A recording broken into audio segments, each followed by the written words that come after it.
Halo semuanya, selamat datang lagi di JKT48 TV dan bersama aku lagi, Feni. Dan kali ini coba tebak aku akan ngapain? Ya benar, udah ada judulnya di atas. Kita akan baca Q&A part 2 dari tim J. Apa? Kamu belum lihat yang part 1? Ayo, mendingan kalian lihat dulu. Kalau yang belum lihat part 1, lihat dulu part 1 baru ke part 2. Karena pertanyaannya akan beda. Iyalah. Ya udahlah ya, gak usah belat-belit. Berarti kita lanjutkan ke pertanyaan part 2 Q&A bersama tim J. Let's go.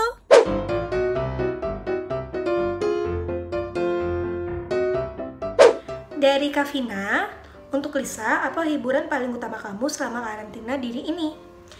Hiburan paling utama aku itu adalah nonton, karena aku suka banget nonton.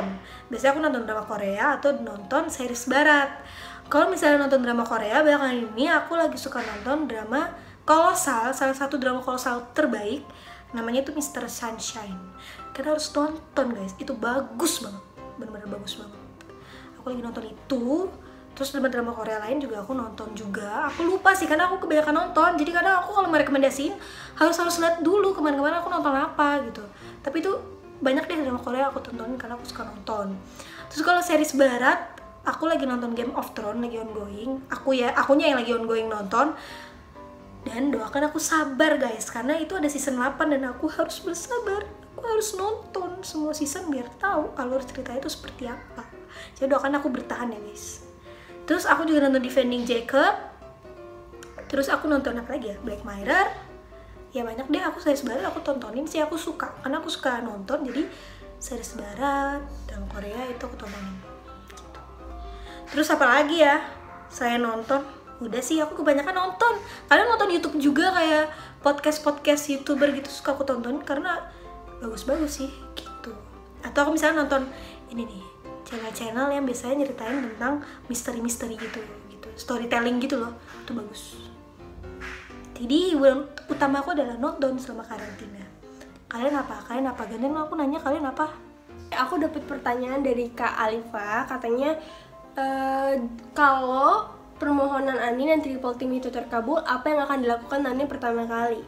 Aku bakal mention official JKT48 kali ya. Aku bakal bilang thanks Om JOT udah mengkabulkan permintaan aku. Sekarang aku pengen Om JOT juga request sesuatu ke aku. Mungkin aku juga bisa mengkabulkan permintaan dia gitu. Tapi jangan aneh-aneh ya. Yang kedua dari kakak Goldie Sawada. Buat Eril, ada rasa jenuh atau ribet gitu nggak karena banyak tugas online? BTW, akuntansi ribet sih menurut aku. Sebenarnya jenuh sih sama ribet, karena kalau kuliah online itu kan pasti tugasnya lebih banyak. Terus gimana ya, kayak misalkan aku tuh harus kerjain misalkan deadline-nya juga banyak gitu kan. Jadi misalkan hari ini dikirim, besok udah langsung harus di apply gitu kan. Tapi ya harus dikerjain karena kan emang itu tugas kuliah aku gitu. Ya sebenarnya emang ribet sih akuntansi, tapi ya kalau emang mau belajar pasti bisa kok. Nah sekarang aku mau bacain pertanyaan dari Kak Ica. Untuk Yori JKT48, kan di lagu I Don't Know Yoke kamu nggak bawain alat musik. Kira-kira kamu mau coba main salah satu alat musiknya nggak? Kalau mau, apa yang pengen kamu coba? Terima kasih Kak pertanyaannya. Aku waktu bawain setlist itu sebenarnya aku pengen banget bawain namanya xylophone yang di ting-ting gitu loh, yang kayak ada 2 bar di pukul-pukul gitu. Soalnya waktu aku TK aku juga pernah ikut marching band gitu kan, terus aku bawain itu sama pernah jadi mayoret gitu, jadi kangen bawain. Sekarang aku pengen ngejawabin pertanyaan dari Kak Vo. Katanya, untuk Z, apakah kamu memiliki kebiasaan buruk yang sering dilakukan? Kalau ada apa? Kebiasaan buruk aku itu kalau ngomong aku nggak bisa matanya fokus, kayak misalkan ngomong sama orang nggak bisa tuh matanya yang fokus satu titik gitu loh. Jadi aku biasanya matanya suka kemana-mana gitu sambil mikir. Terus sama kalau ngomong suka cepet, gak jelas kadang jadinya. Terus apalagi ya, sama paling ya suka matanya suka kedip, bukannya kedip kedip sewajarnya, jadi kayak kedipnya tuh kayak banyak gitu, kayak tanpa aku sadar. Pertanyaan yang kedua dari Faisal Alamudi. Untuk Cindy, menurut versi kamu gimana cara menghilangkan kesuntukan di rumah selama karantina? Kebetulan aku emang suka di rumah kan, jadi kayak meskipun gak ada masa-masa kayak gini, aku tetap betah-betah aja sih di rumah karena aku emang jarang keluar gitu. Tapi kalaupun aku lagi bosan, paling aku main sama kucing aku kayak, atau download game baru gitu. Kebetulan juga sekarang di rumah ada saudaraku kan, jadi aku punya teman buat ngobrol di rumah. Pertanyaan kedua dari Kak Opung Re. Buat Diani, selama di rumah udah menambah keahlian apa aja? Misal jadi bisa masak menu baru atau baca buku menambah pengetahuan baru. Kalau aku selama di rumah aja, tentunya iya sih bantu-bantu masak, jadi bisa masak kayak masak telur, masak daging, terus bikin puding gitu-gitu, terus bikin salad buah kemarin tuh kan. Terus baca buku iya, menambah pengetahuan baru iya. Terus bisa merawat kucing dengan baik dan benar kan. Biasa aku kan dulu tuh takut sama kucing kan, terus sekarang jadi tahu aja cara merawat kucing aku gitu deh. Dari SFKSN, gimana sih rasa jadi bad girl, terus tips jadi bad girl gimana sih? Sebenarnya bad girls itu nggak ada tipsnya, itu tuh udah bawaan dari lahir. Aku tuh kayak gini. Jadi kalau kalian mau jadi bad girl, tanamkan itu dalam diri kalian. Sekarang aku akan membacakan pertanyaan dari Sal Aja. Halo Sal. Untuk Feni, sebandel apa dulu kamu waktu masih kecil? Aku gak bandel. Percaya atau enggak, aku gak bandel guys. Kayak aku soleh banget dulu. Kayak kalau misalnya nenek mau pengajian aku pasti mau ikut. Terus kayak kalau misalnya subuh-subuh aku bangun buat ibadah, buat sholat. Paling bandelnya apa ya? Bukan bandel sih, tapi nyebelin mungkin ya. Kayak misalnya nih mama udah janji besok kita pergi ke sini ya, atau besok kita beli ini ya, atau besok kita makan ini ya. Terus misalnya besoknya pagi-pagi aku udah tahu gitu, ayo katanya mau ke sini katanya gitu kan. Terus kata mama iya nanti, tapi aku tahu itu bohong, pasti aku nangis. Tapi nangisnya itu bisa sampai kayak sejam, percaya atau nggak sih, sejam, terus 2 jam, terus abis itu kayak lucu aja, nggak berhenti katanya, bener-bener nggak berhenti. Sampai mama juga dulu bingung gitu kenapa aku nangisnya segitunya. Tapi kalau sekarang jarang nangis, malah mungkin air matanya udah habis waktu aku masih kecil. Aku nggak bandel, serius. Nggak kelihatan kan? Aku anak baik, anak saleh, insya Allah, amin. Dari pertanyaan dari Kak Amanda Furi Kirana. Buat @s_siska48. Kenapa dulu kepikiran buat masuk JKT48? Kenapa ya? Karena dari dulu itu aku suka sekali yang namanya dunia entertain. Jadi dulu aku tuh sukanya menyanyi. Dan dulu aku belum bisa nari. Dan waktu itu aku kepikiran, coba aja deh masuk JKT48. Siapa tahu bisa belajar gimana cara profesional dan gimana cara kita tahu dunia entertain tuh yang sebenarnya gimana. Dan akhirnya aku ada di sini. Selain itu juga tujuan aku masuk JKT48 ini supaya bisa menggunakan talenta yang Tuhan kasih buat kebahagiaan orang lain dan buat bikin senyum di wajah kalian yang menatapku. Lalu ada pertanyaan dari Kak Roberto Carlos. Buat Friska JKT48, apa perbedaan tim J dulu yang full gen 1 sama tim J yang sekarang lintas generasi? Bedanya kakak, dulu saya masih muda, sekarang saya diam jangan disebut. Sebenarnya baik tim J yang lama atau tim J yang baru, menurut aku diisi oleh anak-anak yang menyenangkan, sehingga kalau aku disuruh milih juga nggak bisa karena sama rasanya, sama-sama nyaman. Tapi bedanya waktu diisi sama anak generasi 1, karena kita udah barengnya lama, itu bondingnya tuh udah kuat. Jadi saat kita ingin melakukan sesuatu atau kita punya project gitu, karena kita udah satu pikiran, jadi kayak udah satu pikiran, satu tujuan, nggak perlu lagi dijelasin kenapa kita harus ngelakuin ini sih, kayak gitu. Seringkali kalau misalnya anak generasi baru, adik-adik aku itu suka melakukan sesuatu tuh, disuruh ngelakuin sesuatu dia cuma nurut, tapi dia nggak ngerti sebenarnya itu untuk apa sih tujuannya.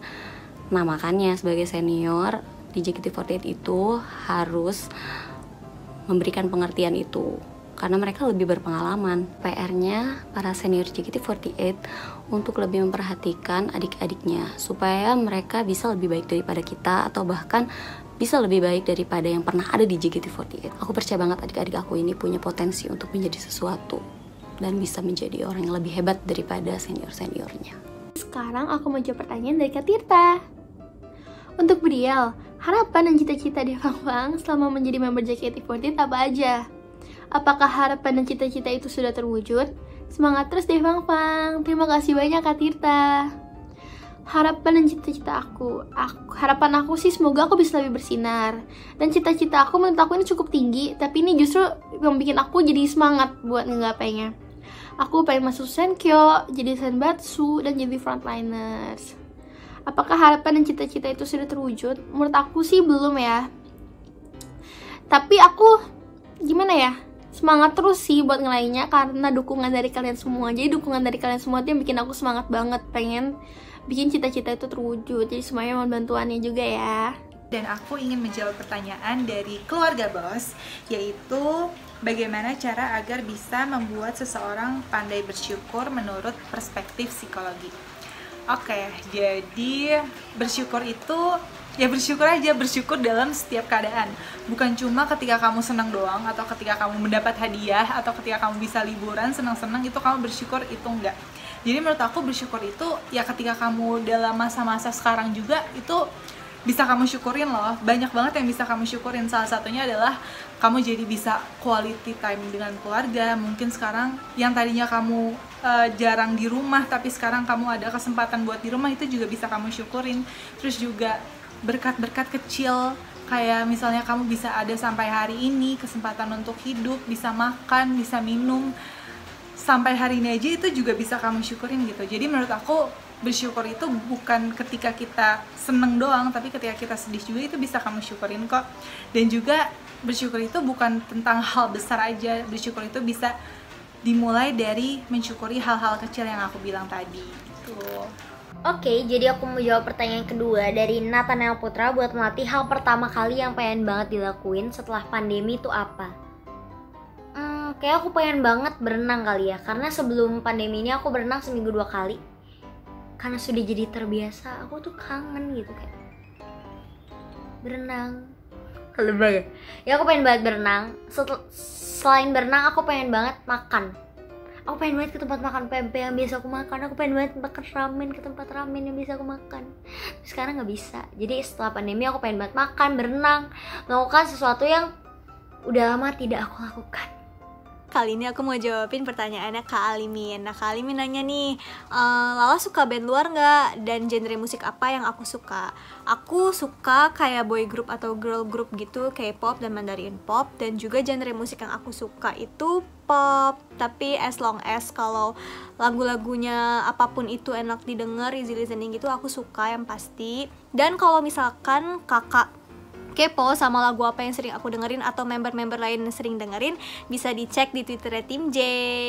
Dan yang kedua adalah namanya panggil aja Af. Nadila, dulu pertama kali belajar gitar susah gak sih Nat? Kan kamu kidal tuh, jarang-jarang juga ada ada gitar untuk orang kidal kan? Betul, jarang sekali. Terus sekarang ada gak sih niatan untuk coba belajar alat musik lain? Waktu pertama kali belajar gitar ya susah lah ya, apalagi kan aku kidal, jadi yang ngajarinnya juga susah gitu. Terus belajar sendiri, ngeliat-ngeliat YouTube juga lumayan susah. Cuman karena belajar terus karena di JKT48 Akustik juga jadi punya jam terbang yang lumayan cukup banyak, jadi lama-lama ya kebiasa dan lama-lama menjadi bisa, tapi gak jago juga sampai sekarang gitu. Karena menurut aku belajar seni itu nggak akan ada habisnya gitu. Jadi susah sih untuk belajar alat musik lain, kayak belum kepikiran sih, karena aku ngerasa skill gitar aku tuh masih kurang banget gitu. Jadi aku pengen memperdalam itu lebih lagi, apalagi kan aku pengen banget tuh ya belajar gitar listrik, belajar gitar elektrik. Jadi doain ya, semoga kebeli. Dadah. Nah, ada pertanyaan dari Rizka MD, bukan pacar gimana sih nih? Namanya panjang ya. Oke. Untuk Aurel, kenapa kamu bisa sedikit berbahasa Sunda? Oke, aku ceritain ya. Pertama, aku itu tinggal di daerah Bogor, which is di Bogor itu mayoritas orang-orangnya berbahasa Sunda gitu. Jadi dari SD, SMP, SMA itu aku juga di sekolah belajar bahasa Sunda. Jadi nggak salah juga aku bisa bahasa Sunda gitu. Nah, dan aku SMA juga di kota Bogornya. Kalau ini kan aku di Kabupaten Bogor.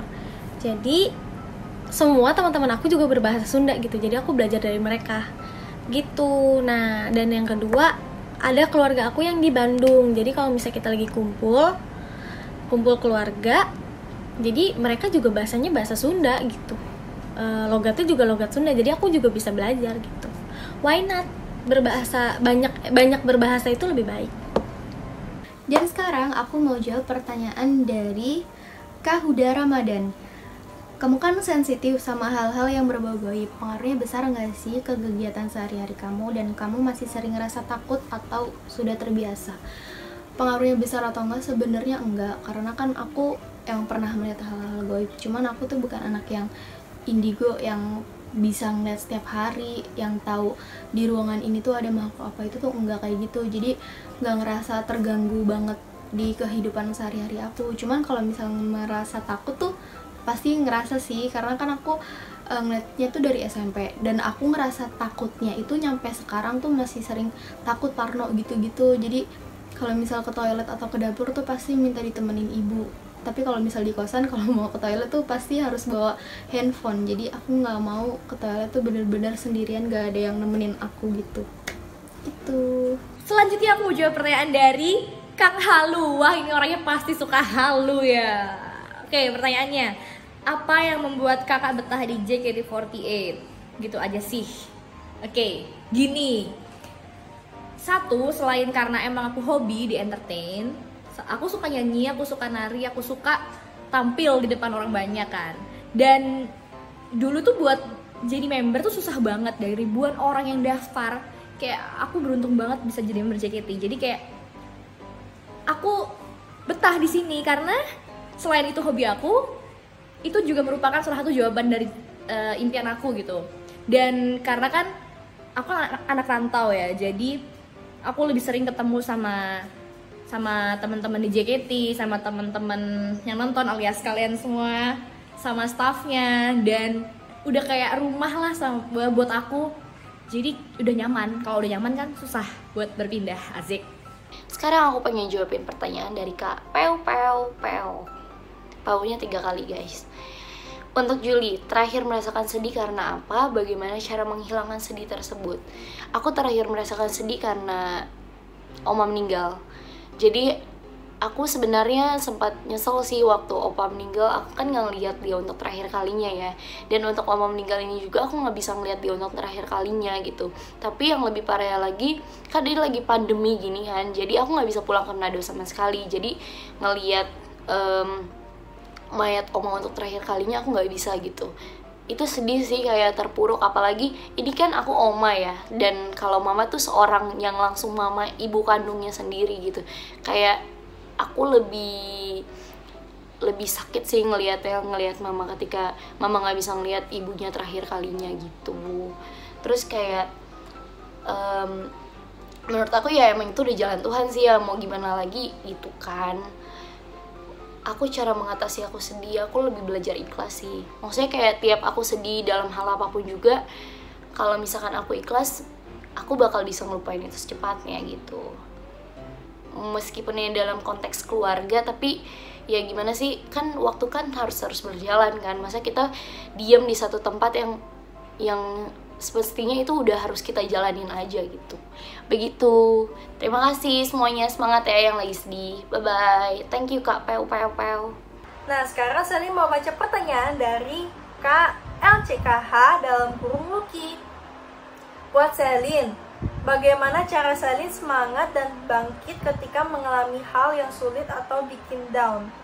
Kalau Selin sih biasanya pas lagi sedih atau lagi down, ya Selin nangis gitu kan, ngeluarin semua unek-unek Selin yang ada di dalam hati Selin, kayak misalkan masalah apa gitu, Selin keluarin unek-uneknya sambil nangis, terus cerita ke orang tua atau enggak ke teman terdekat.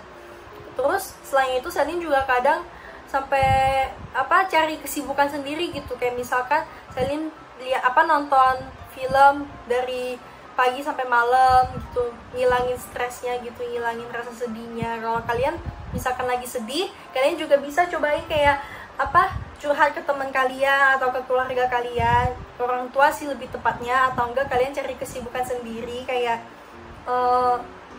misalkan kalian suka masak, terus kalian masak aja, atau enggak kalian suka kayak Sally nonton film, ya udah nonton film biar ilangin rasa sedih kalian. Nah, itu dia Q&A part 2 dari tim J. Selesai Q&A-nya. Tapi jangan khawatir, pasti akan masih banyak banget konten yang akan kami berikan untuk kalian semua. Makanya jangan lupa untuk subscribe, like, dan komen. Dan jangan lupa untuk pencet ringnya di sebelah mana, kanan atau kiri ya. Pokoknya dipencet agar nanti kalau misalnya ada video baru dari kami, kalian langsung jadi orang pertama yang nonton. Mantap gak tuh? Oke, yaudah. Dadah! Sampai ketemu di video selanjutnya guys. Oke, welcome back to my YouTube channel.